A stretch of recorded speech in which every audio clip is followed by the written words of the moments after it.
Hello, welcome to Talking Rubbish, a weekly podcast delving deep into the world of recycling and discussing the truth behind snappy headlines and one-sided stories.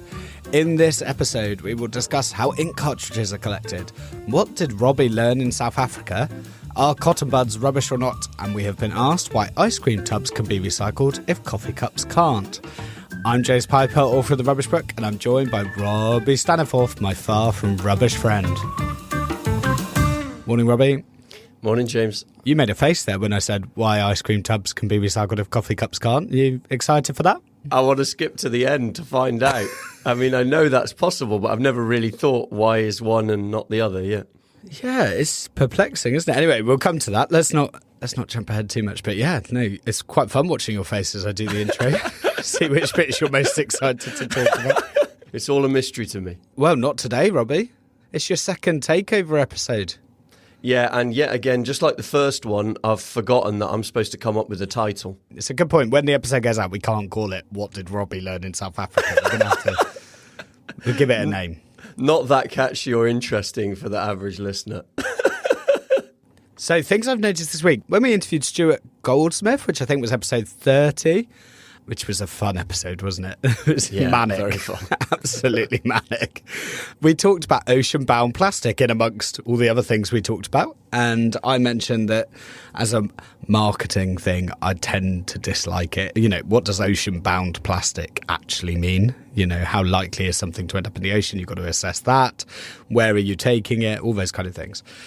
And we talked a little bit about ocean plastic over a few episodes as well. And I just spotted that the owner of the brand Glad, which I don't think I've ever heard of, it's an Australian brand. The company is called Clorox. Sorry if I'm saying that wrong, Clorox. So Clorox, they were fined for talking about ocean plastic. Oh, really? Yeah, and I feel, again, in two minds about this. I feel very sorry for a company that's trying to do the right thing. And I think, you know, the judge, when they were fined, the judge was saying, look, I don't think this is the worst environmental claim. I don't think you were intending to do anything particularly wrong, but you have made false claims and therefore we have to fine you. And they were fined a huge amount of money. I think it was 8.25 million. I think it was US dollars, so not Australian dollars. I think it was US. And this is for saying their products were made from recycled ocean plastic between 2021 and 2023. So the case was brought by the Australian Competition and Consumer Commission, which took them to court. Now, they said that they'd only sold 2.2 million... Sorry, only, that's a huge quantity of bags. But they said they'd sold 2.2 million bags during that period. And I make that the fine was $3.75 a bag. Oh, gosh. I think these were bin liners. Surely they've been fined more than they actually made from the product. Yeah, it sounds like a real deterrent. Yeah, so the bags were made from plastic. So this is why they got fined. The bags were found to be made from plastic that had been collected in Indonesia. And the communities that they were collected from were about 50 kilometres from the shoreline. So I was just thinking, God, that's a good story on its own. They're going to communities where the plastic is kind of maybe not well managed. It could end up in the ocean. I can sort of see that logic. And they're turning it into something useful. We've talked about recycled bin liners and bags before. I think that would have been a good story. I don't know why they felt the need to say it was made from ocean plastics. And what they felt, the company, they said, well, we feel that ocean-bound plastic is a type of ocean plastic. And I just think, no, it's not. It's not. And, you know, I think ocean-bound plastic is just a weird marketing term. If you're going into the ocean and picking out plastic and you're making product out of it, fair enough. You can say we're making our product out of ocean plastic and you're actually investing in cleaning up the oceans. I'm fully on board with that. If you want to collect it from a community in Indonesia where it might end up in a river and it might end up in the ocean, then say that. Say that's what you're doing. You don't need to say it's ocean bound. That doesn't mean anything. It might not be. Exactly. And that's the thing, isn't it? It's the probabilities thing. It might be going to the ocean, and that's the sticking point that sort of feels like it's a kind of false claim or an overclaim, and hence why they've obviously been fined this inordinate sum of money. To me, this is the equivalent of someone walking down my street, taking a bottle out of my bottle bin, that might have blown down the road in a strong wind and saying this is litter-bound plastic, even though it was, probably being managed correctly and likely to be recycled. It's just a misleading claim. It doesn't make any sense. I am quite interested in this because I do think, as the judge said, look, this is not the worst environmental claim. You didn't intend to mislead. You thought ocean-bound plastic was ocean plastic, all that kind of stuff. It is interesting to see a fine of a company that was trying to do the right thing. And what does that mean for other companies? And I guess it works on both sides. If you're going to make claims, whether they're positive or negative to the environment, they have to have elements of truth behind them. Yeah, it's one of those things, isn't it, where it's like you've really got to stand up and substantiate any claims that you're making.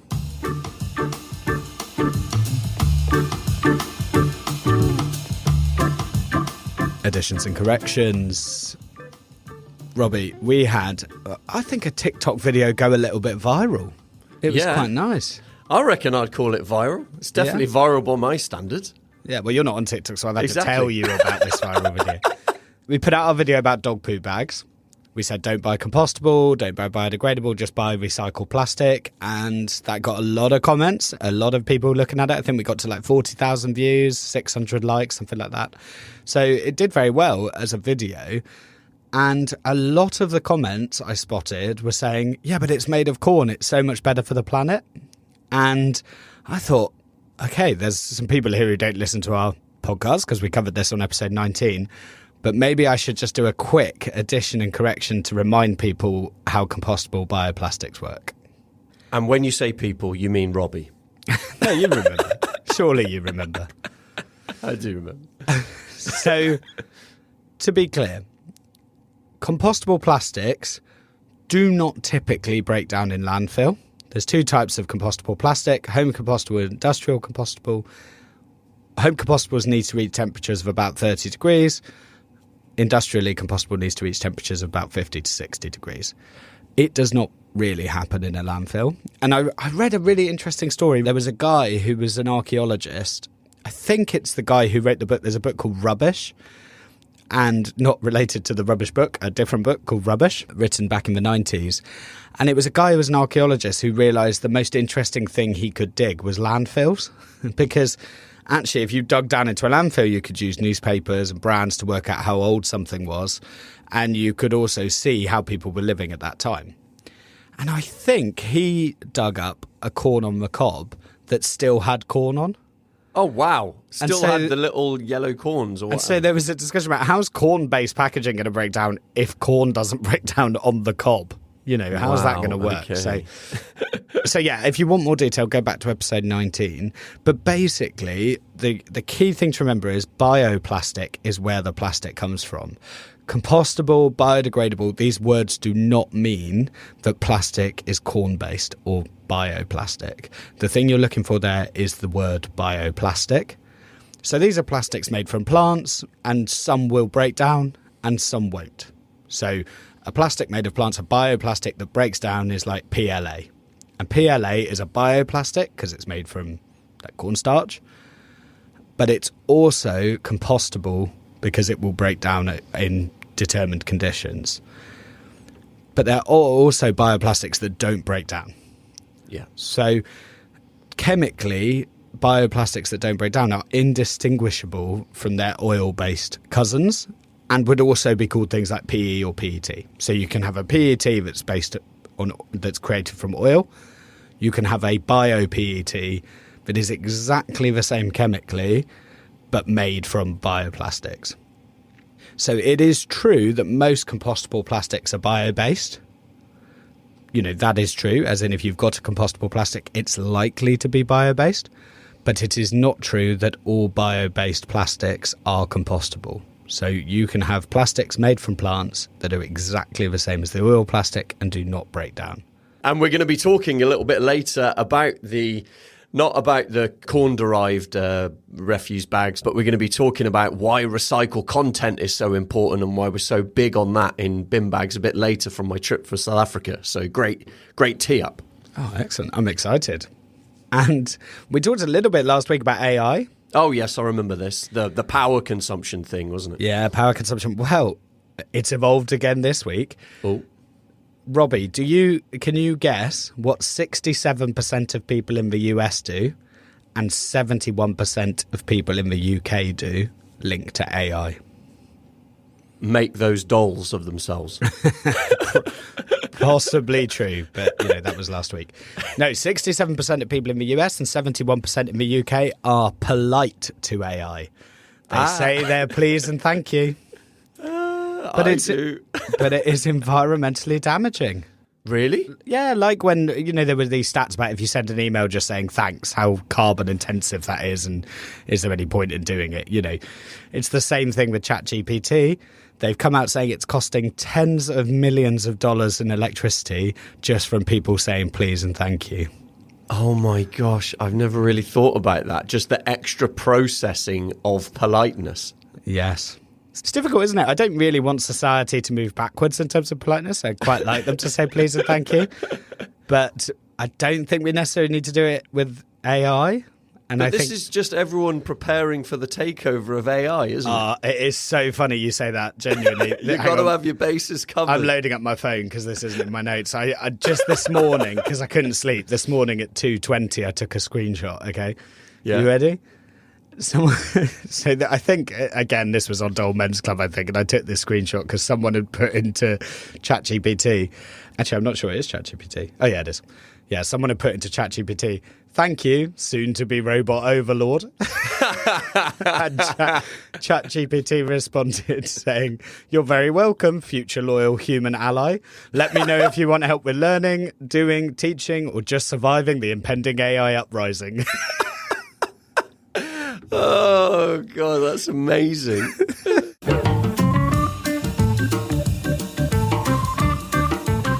We'd like to take a moment to thank our sponsor, EcoSurety, who hopefully are not part of the AI uprising. They're on a mission to rid the world of unnecessary packaging, and they help brands navigate the tricky world of extended producer responsibility. But that is not all. They also collaborate on some incredible recycling projects and consumer awareness campaigns for those tough-to-recycle materials. If you're an organisation looking to make smarter packaging choices, check them out at ecosurety.com. And as always, the best way you can help us to grow is by leaving us a review. So if you're listening to this and you think, oh, I was going to leave that review, but I forgot to, now's a great time. We've got like a minute while we go through socials. Let's do it now. So on Apple or Spotify, those are the ones that really help us to grow. But to be honest, wherever you're listening, if you just leave us a review, it's super helpful. You don't have to leave words. It's literally just that star rating. You can also find us on Discord. We have almost 200 people on Discord now, I think, talking about all things rubbish and recycling. So again, the link for that is in our show notes. Super simple to use, just a forum where we get together to discuss things that we've talked about on the show and also future upcoming episodes, things like that. You can follow us on social media at Rubbish Podcast. You can email talkingrubbishpodcast@gmail.com. And as I said, everything is in the show notes, including a link to our link tree, which will have the links for all the things we talk about in this episode. There you go. Have you finished your review? I was just checking Discord. That's my moment to go, oh, I haven't checked Discord. James is probably going to be mad at me for not responding. I think checking it while we're recording. And that's the kind of professionalism I bring to this podcast. No, I understand. Yeah.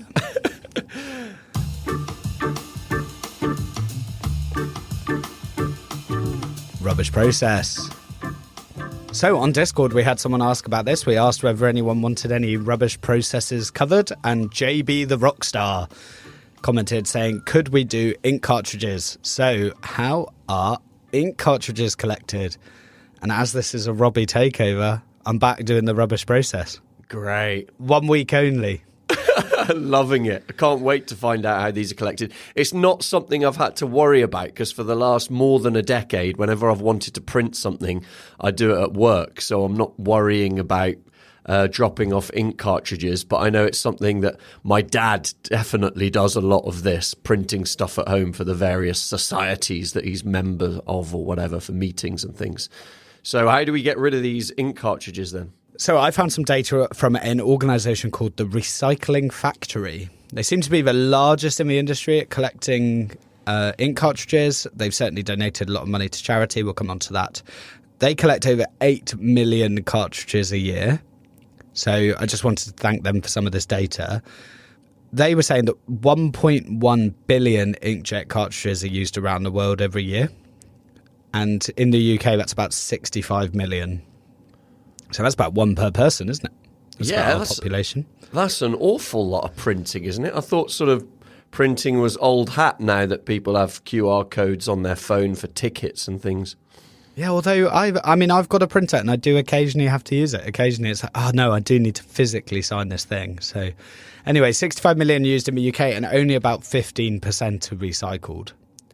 I guess the interesting thing about ink cartridges that's a bit different to some of our rubbish processes that we've had before is they have a value. You know, people want them because companies can remanufacture with them. They can either refill them and sell them as a refilled ink cartridge, or they can shred them down and turn them into new ink cartridges. And typically an ink cartridge is worth, I was having a good look, I think from the websites I looked at, it was between like 50p and £1 per ink cartridge. Now what this means is people want them back, and as with all recycling, it's all about economics. When something has a value and people want it back, then it's more likely to be collected. So as far as I can tell, you know, with batteries, we have like mandatory collection. You have to collect back batteries. With ink cartridges, it's definitely more voluntary, but the system creates itself because 50p to £1 per cartridge is quite significant. Yeah, that is. I had no idea that there was a value. Genuinely, no idea that they had this value at the end of their life when presumably they're empty and there's no ink left or they've dried up. Yeah, that's right. We'll talk next week about how you actually recycle them. But I guess the first thing is, before we talk about like charities and the other websites that exist that do it, a lot of the brands offer their own recycling. And I looked particularly at like Canon and Epson. Now, those guys will typically take back their own brand. So I did have this question for you, Robbie, didn't I? Because we think ink cartridges are waste electricals, particularly if they've got like the strip on them, you know, the like barcode strip that they have. So we think they're waste electricals because they're part of a waste electrical device. Yeah, that's right. And I wasn't sure whether these companies had to offer a take back or not. Yeah, I think because they're online, they can be sort of part of a take back scheme. But they can also themselves just directly take them back if they choose to. So they're most likely to be doing it in a number of ways, one of which is to return them, you know, directly back to the manufacturer themselves, back to Canon, back to Epson.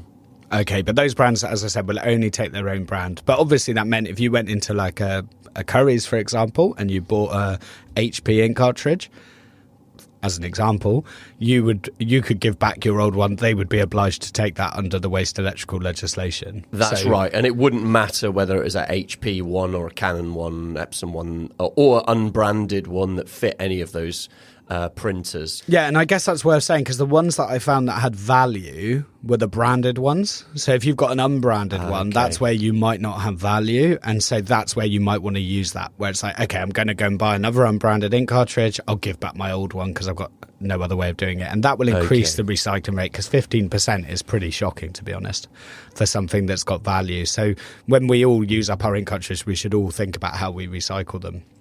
Particularly because Epson's website said that returning cartridges to be refilled reduced CO2 by about 37% and plastic use by 90%. So we should definitely be thinking about how we do that. Wow, that definitely is going to help them with their own emissions and CO2, isn't it, if they can manage to get their customers to bring them back. Yes, that's right. So when they get to the end of their life, you could post them back. Most brands seem to have some form of postal service to get them back. They would send you an envelope. You could post them. Most of them were asking for about 5 before you send them back. And that is so typical, isn't it? We see that all the time. Yeah. I think we said the same about the Cowpole syringes. People want 5 to make it worthwhile. So that's always a little barrier. But, you know, I guess you could hold on to an ink cartridge for a while. Personally, I'm quite interested in the charity route because, you know, it's nice to be able to donate these for charity. Obviously, if it's worth 50p, £1, maybe a bit more, and that's going to a good cause, that would be great. So I was having a good look at that. So there's quite a few websites. So Recycling Factory is one of them. You could just Google search ink cartridge charity collection. Recycling Factory actually, I think, had donated about £4 million so far. There's another one called Recycle for Charity that had done over £2 million. So there's amazing amounts of money coming out of ink cartridges that are being donated to charity. So the best thing to do is to look for a website where you can donate them to charity. You put in what ink cartridges you have. They will send you a free post envelope or a label, depending on the company, and then you can choose whether to have that money or to give it to charity. They can also be taken to a recycling centre and I think some high street retailers, but I must admit I put my postcode into the map on Recycle Now and looked for printer cartridges and I couldn't find any around me that were high street retailers. They were all sending me to a civic amenity site. So I think a lot of them have actually removed ink cartridge recycling now. But certainly near me I have a local printer shop and they collect them up. So I have routes. The best way to do it actually that I spotted was, because it was through Recycling Factory, was Tesco. So They were saying that Tesco have envelopes that you can pick up in store and you can return the ink cartridges to Tesco and you will get 125 club card points for that. Or you can donate £1.25 to charity. I think 125 club card points is worth £1.25. So either you're taking the £1.25 or you're giving it to charity. And if you don't have an envelope, you can actually use your own. And then there's a little slip that you can download online. I'll include that link in the link tree if you want to do that. So there's a slip you can download and ironically print, which will be frustrating if you need new ink cartridges. Hopefully you've already got your new ink cartridges when you print the slip. And then you tick all the boxes saying whether you want it to go to charity or back onto your club card. And you can just post it back to them. Now, you can do up to 100 ink cartridges a year through that method. So I just thought that was really good. 125 quid to charity if you manage to get hold of 100 ink cartridges from people around you. That to me seemed to be the largest donation. I did quite a lot of research and most of them were offering, as I say, between 50p and £1. And if you go down the Tesco route, the donation could go up to £1.25. So for me, I just felt that was a good opportunity. That was a good thing to do. There is this question around why we would give them away anyway. Why give away our ink cartridges? Because there is an opportunity to refill them. And I think I'm just going to leave that as a teaser for next week. I think we'll talk about recycling and refill next week. Oh, yeah. Excited to find out more.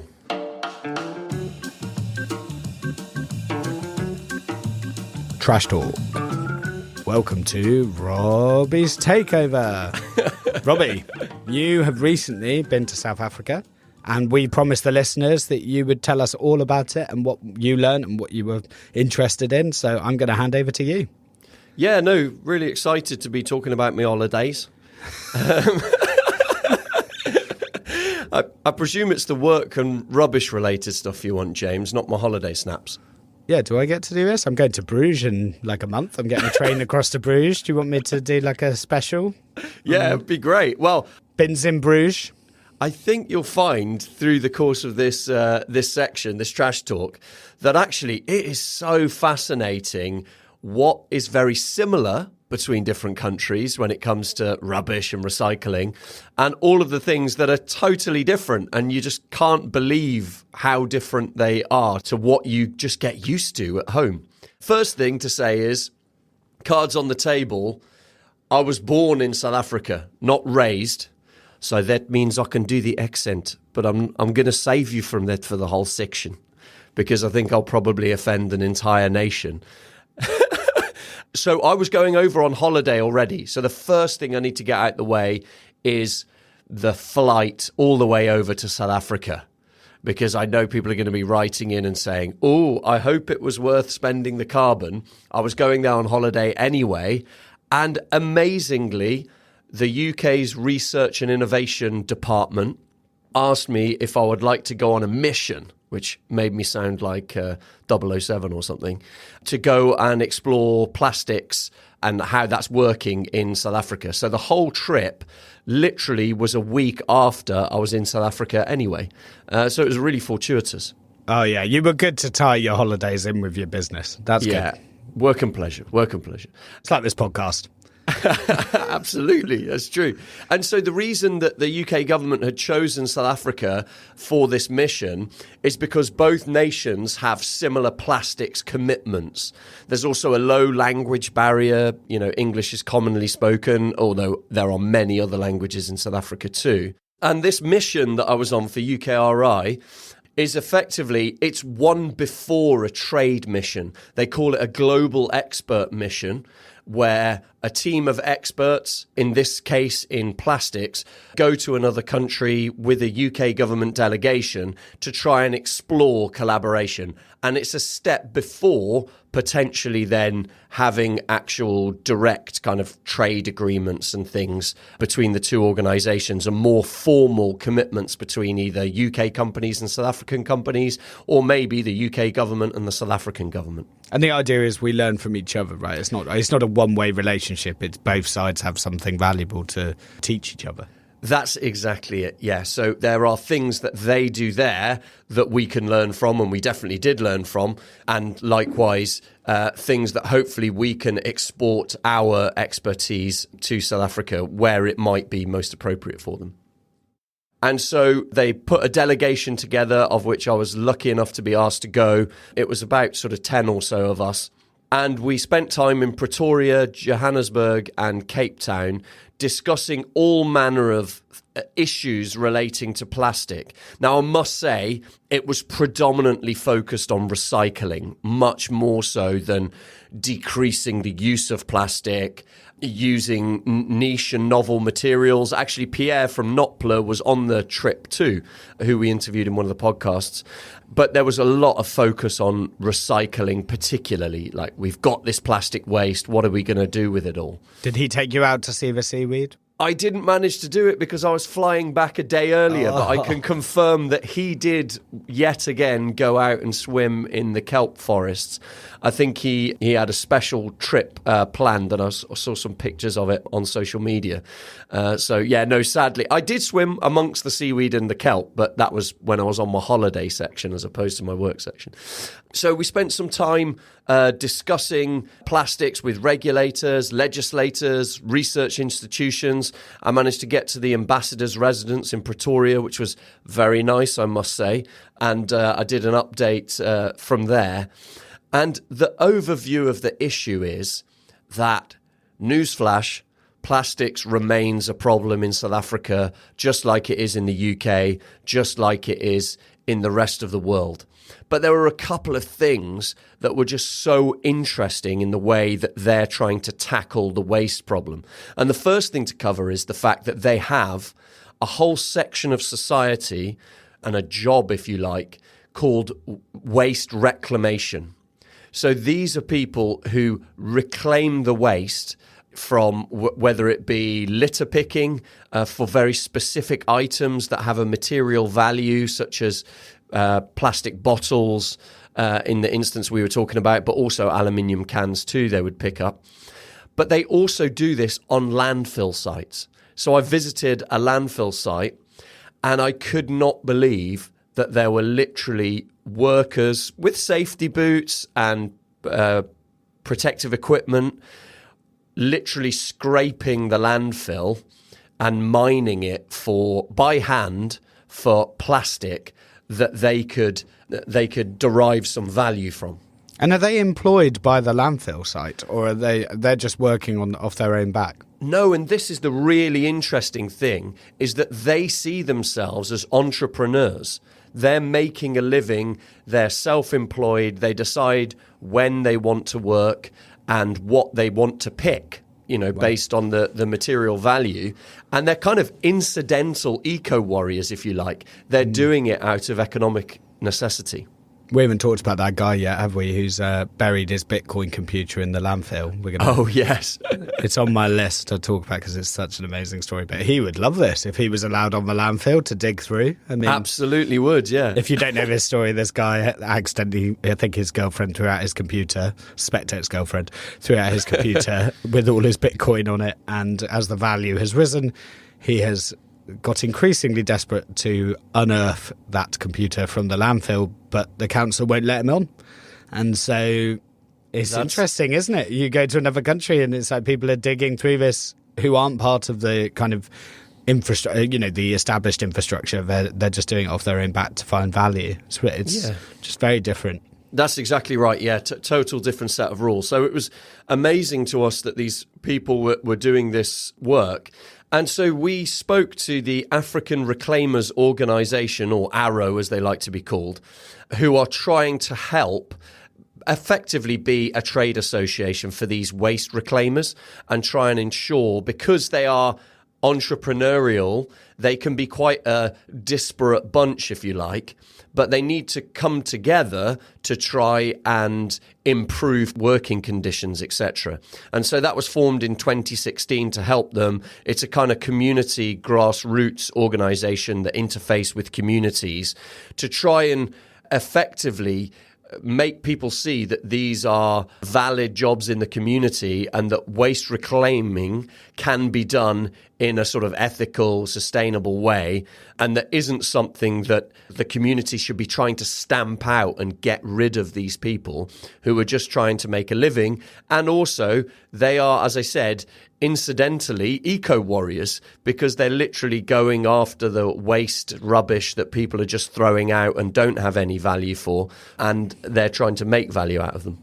Yeah, and when we talk about the economics of recycling, it's amazing that, Venn diagram of eco-warriors and people making money can cross over. If you've got the economics right, actually you don't have to be an eco-warrior, you can just want to make more money, and naturally you will end up doing the right thing, because the idea of making money comes from sorting and separating waste. Yeah, and that's exactly right in their example. Some of these waste reclaimers will walk 30 plus kilometres to get to a specific part of Johannesburg where they know that there is a lot of PET bottles being thrown out that have a value that they can collect together and sell on. And when they were talking to you, Robbie, because presumably you were talking to these guys who were picking through the landfills. Sure. Where did they land in terms of how they were communicating to you? Did you get the sense they were more entrepreneurial and driven by the finances, or were they thinking, actually, we hate this plastic and we want to get it out of the landfill? Definitely driven out of necessity and the finances. Yeah, okay. On the landfill site particularly, there were lots of women working who were trying to support a family on the basis that they're very prepared to do a hard day's work, but that they actually wanted to have the opportunity to choose what they picked up just on the basis of how much money they're going to make out of it. Frankly, they are living hand to mouth, many of these people, and that's the sad side of it.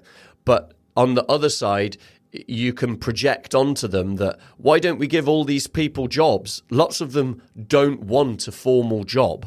They would prefer to be doing this. And so in terms of how you treat it socially and making sure you don't upset the social system, these people like to pick and choose their work. Now, there will be plenty of them. I can't speak for the entire sort of waste reclamation industry in South Africa, obviously. There will be some who would like gainful employment and a steady income, but many of the ones that I spoke to, and certainly those representing them at the African Reclaimers Organisation, were really impressing upon the fact that these are entrepreneurial people.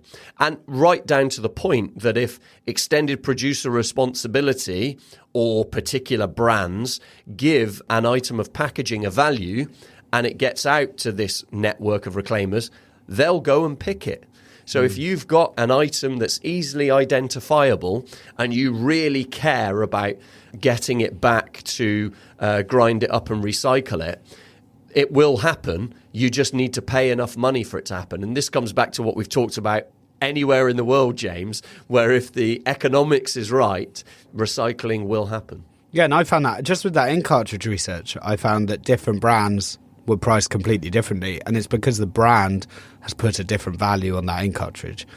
And, there is an argument to say if I was buying a new printer, I might go into that system and see which ink cartridges are worth the most at the end of their life, and then say, okay, that's the brand I'm going to go with, because actually over time I can make money out of it. So this is that on a massive scale. That's exactly right, and certainly that's something you could bring into your ethical purchasing, and lots of people are purchasing stuff on all sorts of different bases these days, not just the performance of the product, but what are the ethical credentials and the environmental credentials. That was day one. And it was a huge eye-opener. How long were you there for? I was there for a week. Yeah, so 5 days, 5 working days. We're going to have to apologise to the producers. We got 10 minutes left. Okay, Day 2. Don't worry, I'm not going to take you through every day. But that was just on day 1 that we saw this landfill site. And then we also went to the ambassador's residence and talked to the politicians in very lovely grounds in a compound on the edge of Pretoria in a leafy suburb. And so immediately you just saw this juxtaposition of the realities of waste in South Africa. And just finally, to close off on the waste reclaimers, there is a bit of a battle in the waste management system in South Africa between trying to formalise collections from people's houses, from people's homes, and actually letting these reclaimers go through. So the way my dad manages his waste in South Africa is that he will literally separate all of the valuable stuff when he puts out his collection for the council. Now, on the one hand, that's a bad thing because the local authority, the municipal contract, won't be getting the valuable stuff that makes it viable to pick up from people's homes. But on the other hand, he's directly supporting the waste reclaimers in his area who are picking up those valuable items that he sets to one side, mostly the aluminium cans in this instance rather than plastic. And they will collect up all those cans all the way down the street and then take it to a sorting centre, be paid for the cans, be able to feed and house his family. You went back to day 1. Well, I'm going to skip ahead a little bit to talk about literally the other end of the spectrum. So this was a Day landfill 7. site. This was a landfill site, which was, as you can imagine, pretty stinky, not very nice, difficult working conditions. I like just looking at your photos on LinkedIn and the ones people were sending me because, I didn't have the smell. I prefer to see the picture, yeah. So at the other end of the spectrum, back in Cape Town a few days later, we went to the poshest PET plastic recycling facility I have ever seen, operated by ProPet SA. And literally, it was cleaner and better than any manufacturing site I've ever been to either. So forget about recycling pellets. It was actually cleaner than just food manufacturing places that I've been to in the UK. So I couldn't believe the excellent standard. And the reason for that is because they're reprocessing food grade PET to go back into soft drinks, water bottles. And so it gave me immense confidence that actually when I'm buying a recycled plastic bottle, hopefully anywhere in the world, but particularly in this instance in South Africa, that actually it is safe to be drinking out of, because it did not look like a recycling facility. It looked more like a medical facility, frankly, and a very good one. They had testing labs there with scientists looking at the various grades of recycled bottles that were coming through the door. They had the machines running, which were effectively shredding and granulating the plastics that would then be sent off to blow new plastic bottles. And genuinely, I was extremely impressed with their operation. And when you were outside of the facility, outside the walls, it was bags of bottles ready to be reprocessed that looked kind of like most other waste sites. But as soon as you went inside the facility itself, it was like a whole different scientific laboratory type looking place. And so it really went to show that there is a whole huge spectrum of recycling that's going on right from the grassroots through to very, very commercialized and high-end facilities. So the thing that we talked with most people about through the course of the week was extended producer responsibility. It came in South Africa in 2022. Up until then, they had voluntary systems. The voluntary extended producer responsibility systems basically meant that they collected the easy stuff. Things like PET, hence why this factory reprocessing facility is so nice, because it's a very mature market that's popped up over the last 20 plus years. Yeah, over the last couple of weeks, we've talked about voluntary EPR, haven't we? Because, there's so many materials you could do it for, like textiles, tyres, all that kind of stuff. I guess the reason that's difficult to do on a voluntary basis is because the money, the value isn't necessarily there at the recycling. Whereas like if you take ink cartridges, you end up with almost a voluntary EPR system because they've got value. Yeah, that's right. It's a shame that's only at 15% recycling, but I'm confident that can increase with the right kind of investment. Similar with textiles and tyres. It's just that balance of voluntary versus the government saying, no, we need to have a financial mechanism to get this waste back. And time again, voluntary initiatives work for stuff that's got value. And then people go, oh, look, it worked voluntary. We can do it in other things. And it falls over because the thing you're trying to create it in doesn't have value. So it's great to see other countries, because we see this all the time in other countries where people think voluntary EPR works and it just works for a PET bottle. Yeah, that's exactly right. And so they are struggling over the last 3 years with implementing their new system and trying to make sure that there's a level playing field. Producer responsibility organisations are popping up all over the place because there's a very low barrier to entry. So there's tens of these organisations, and they all have slightly different inflections. They're focusing on different types of materials. But in order to drive the recycling targets, they need to make the economics work. And one of the visits, again down in Cape Town, we went to a facility called MyPlas, who are technically recycling so many different types of plastic, including chip packets, as they would call it, or crisp packets, as we would call it here in the UK. They can recycle that and make it into a pellet. I saw a bag of it. It's kind of like silvery because of the metallized foil used for these crisp packets. It's like a silvery pellet. But there is no economics that makes those crisp packets get collected together. And so they, in conversation there, they were saying, well, extended producer responsibility, it's only a few years since it's been implemented, but the hope is that in the future, the brands will be paying to make an incentive for this stuff to be recycled. The thing to mention here, which was, it took me most of the week to about day 5 to fully get my head around this, is that most people in South Africa don't have access to formalised rubbish collections of any type. So forget about recycling, just having a bin that gets collected from your home it's the minority of people. I couldn't get a clear statistic, so I'm not going to say one and stand by it. But it is a minority of dwellings in South Africa by population that actually get a bin wagon come down the road and tip a bin into the back of it. So forget about recycling. There are so many communities, and this is coming back to the waste reclaimers, why they exist, because there is no formalised way to get rid of your rubbish in so many communities. So what do you do with your waste? You get to the end of your week, bin day on a Thursday, what do you do with it? People are literally informal landfills at the edge of their community, oh, really? Open Okay. burning.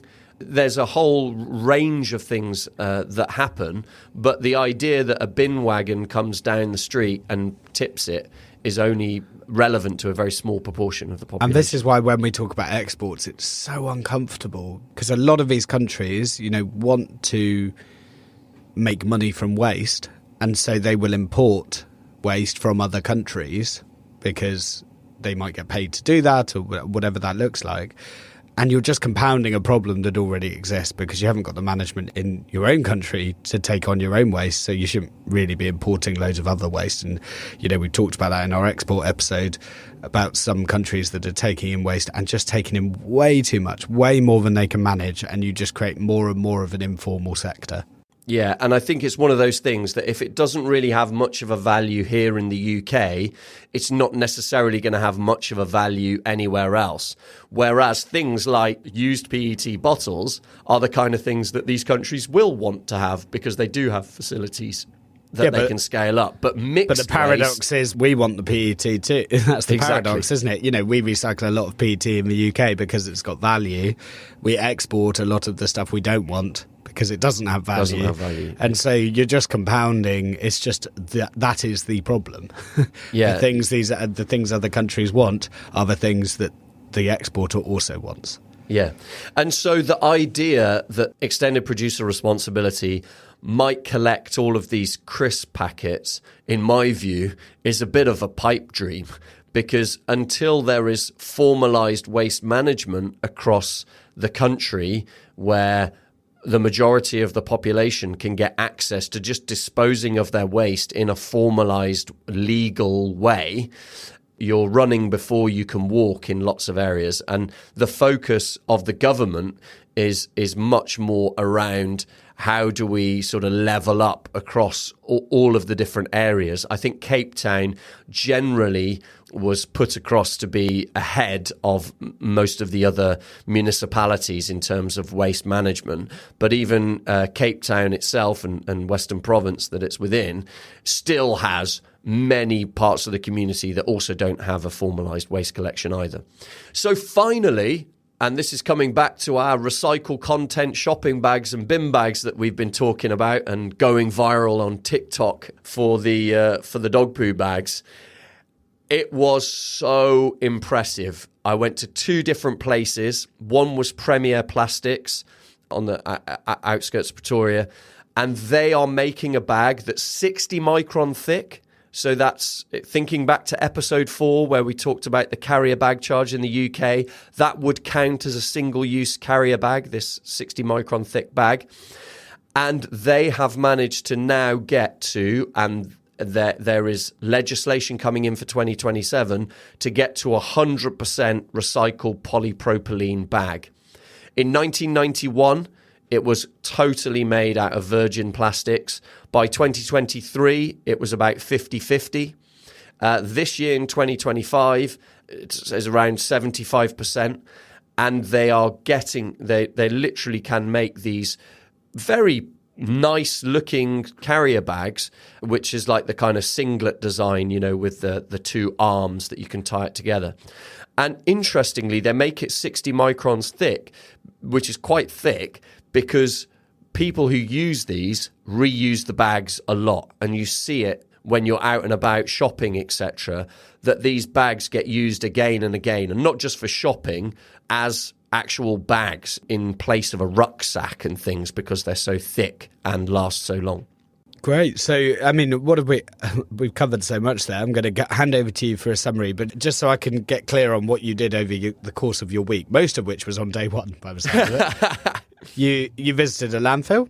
You saw waste reclaimers in action, people kind of taking initiatives and getting out of a landfill. You visited the poshest PET recycling facility you've ever been to. You spent a lot of time discussing EPR, and you spent, by the sounds of it, quite a lot of time visiting bag recycling plants and understanding how they've got up to 100% recycled content. Is that a good summary of kind of the 4 areas that you mostly focused on? Yeah, those are the main areas. There was other visits besides, and sorry to anyone who hasn't been mentioned, but we've only got so much time. So in summary, I would say overall there were more similarities than differences.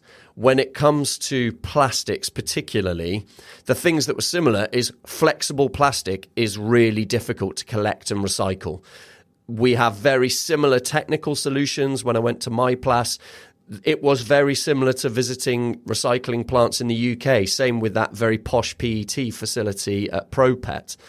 They have a can-do attitude, and the endeavour of individuals working in waste and rubbish is huge in terms of trying to find a solution. But the things that were different is that many communities still don't have access to a bin.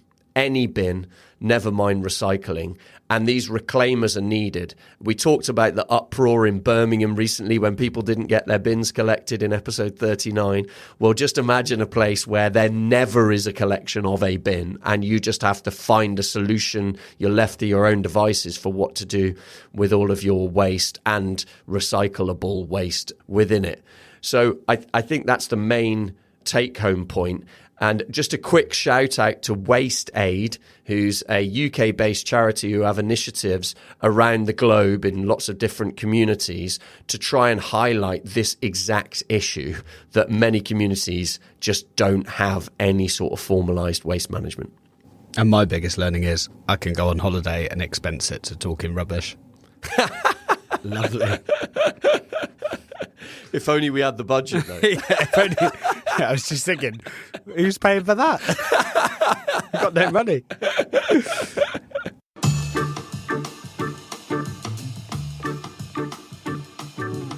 Rubbish or not.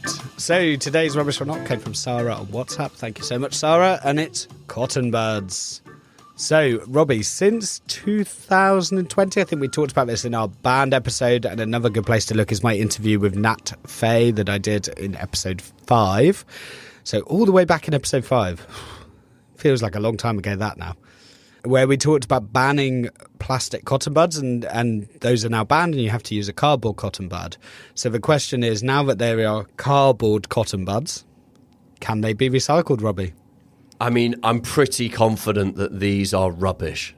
Yes, I think you're probably right. And that's because of the cotton ends, really. I think the cardboard stem in the middle could be recycled, but the cotton ends are seen as contamination, so just need to go in the normal bin. I did have a bit of a thought. Now, I haven't checked this with anyone, so it could be the whole hot water bottle situation again, where someone tells me I'm wrong. So if I'm wrong, get onto Discord, link in the show notes, and tell me I'm wrong. But I think what I'm going to do is rip the cotton off to get the cardboard stem. And then because I'm in a bathroom, what I'm going to do is get a toilet roll, right? Oh, yeah. I'm going to fold down the end so that I've created like a little cup. And then I'm going to use that to fill with cotton bud stems, so taking the cotton off. And then I'm going to close the other end and I'm going to put that in my cardboard. Ah, so recycle those cardboard stems in the inside of your toilet roll. Yes, that's what I'm going to do. Because bathroom recycling is a real challenge, and it's an area we all need to get better at. And I think combining these things together, so it's like, oh, okay, the toilet roll tube's now my cardboard holder. It's probably quite a good idea. So I'm going to try and do that. Yeah, well, they've invented the reusable, like, cotton pads, haven't they, for, like, sort of makeup removal and things. I wonder if there's a reusable cotton bud out there. The one thing you should never do, and we talked about it with Nat, is do not flush them down the toilet. Even though they're made of cardboard, they can block the system and pollute the environment. So whatever you do, don't do that. Rubbish question. So the one Robbie's been waiting for, he was so excited at the start when I said this was our question. It's been asked by Simon on Discord. He took a photo of, I think it was a Haagen-Dazs. Haagen-Dazs? Is that how you say it? I think that's how you say it. Hagen Days. Haagen-Dazs ice cream tub. Oh, it sounds horrible. Ice cream tub, which is basically a cardboard with a plastic liner inside. And was asking, well, hang on a sec, why does this have the recycle label on, but a coffee cup doesn't? We just talked a lot about coffee cups. It's basically the same thing. What do you reckon, Robbie? I reckon it's because it's really thick cardboard, is it, on an ice cream tub? Thicker cardboard, so therefore the percentage of plastic lining is lower? Well, no. I don't think so. Because if you think about it, in all of our coffee cup episode, we talked about the fact that those are like 5% plastic. Mm-hmm. So I think the important thing here is we've talked about the fact that if something's lined with plastic, it needs to be less than 10% plastic. So when we think about a sandwich pack or a bottle, you know, all these things we've talked about recently, you can have up to, if you've got a fibre-based composite, you can have 90% cardboard, 10% plastic, and something could be classed as recyclable. A coffee cup has a similar amount of plastic to an ice cream tub. I think the difference here, and I have reached out to OPRL, we're going to get them on as an interview so we can make sure we talk about this. But OPRL, who make the recycle label that is on the Haagen-Dazs ice cream tub, that comes from the Confederation of Paper Industries, as in the information on whether something is recyclable or not comes from the Confederation of Paper Industries. And I was looking through their requirements last night, and they have a recyclability assessment, and they specifically call out paper cups and beverage cartons and say, look, recyclers don't want cups and beverage cartons. They need to be collected separately. So what's happened, I think, is it's actually nothing to do with the material makeup, because this ice cream tub is exactly the same as the coffee cup, really. It's more to do with the fact that the Confederation of Paper Industry has said, we don't want coffee cups, we don't want cartons. So OPRL, the on-pack recycling label, who make that label that says recycle, have said, okay, well, we will make a specific label for coffee cups and we will make a specific label for cartons. Okay, to say that it can be recycled, but it's a sort of different...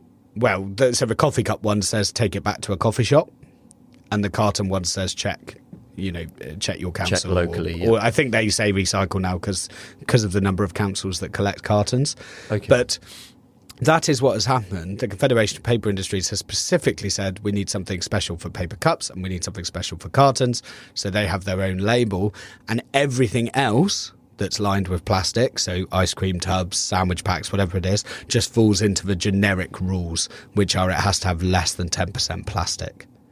And that's come down. So from January 2020, it was actually 15% plastic was allowed. 10% was January 2023, and we are moving to 5%. And I think we mentioned this before when we did our paperization episode, which is episode 39.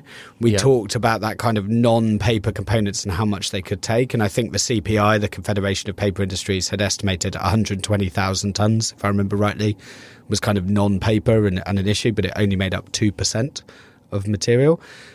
They were saying actually they can take a maximum of 1.5% non-paper components, so such as plastic and metals in the material that's been delivered to the machinery. So everyone, as I always says, works on averages. And the reason you need to keep coffee cups and cartons away from everything else is because they make up such a big part of our waste stream, our paper waste stream. So you want to keep them separate to keep that 1.5% as low as possible. Okay, that makes sense. So basically, we're not selling as many ice cream tubs is part of the reason. It's the same as the pizza boxes, yeah. It's just a rarer waste stream, so it doesn't contribute greatly to that percentage. You start putting coffee cups in where we're using 3.2 billion a year, and suddenly you've got a bigger problem in the paper industry. Okay, so it's a case of the lesser spotted Haagen-Dazs tub. The lesser spotted Haagen-Dazs. I don't know why I say it so posh. Like, what? Anyway, that's the end of episode 41. Thank you, Robbie, for writing most of the notes on that one. I've really enjoyed it. It's going to be another 30-odd episodes before I do it again. When was your first one? I can't even remember. Like episode, what was the vapes one? I think was it 17? Yeah, it was 17. So get you in for like episode 66, I think. What are you going to do it on? Another holiday, maybe. Robbie's holiday to Antigua. Yes, please. Have we got the budget for it?